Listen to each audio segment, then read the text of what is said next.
নবীজি বললেন, সাহাবীরা তোমরা কোনদিন আল্লাহর কাছে জান্নাতের জন্য দোয়া করবে না।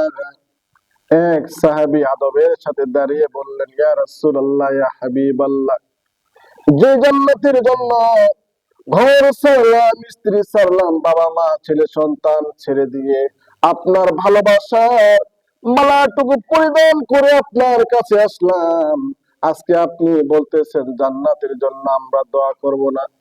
ওগো রাসূল, কি জন্য আমরা আল্লাহর কাছে জান্নাতের জন্য দোয়া করব না একটু জানতে চাই। রাসূল কারীম রাউফুর রহিম সাল্লাল্লাহু আলাইহি ওয়াসাল্লাম মুস্কি মুস্কি হাসতেছেন। সাহাবীর চোখ দিয়ে টপ টপ করে পানি পড়তেছে। এবার নবীজি বললেন, সাহাবীরা শোনো শোনো,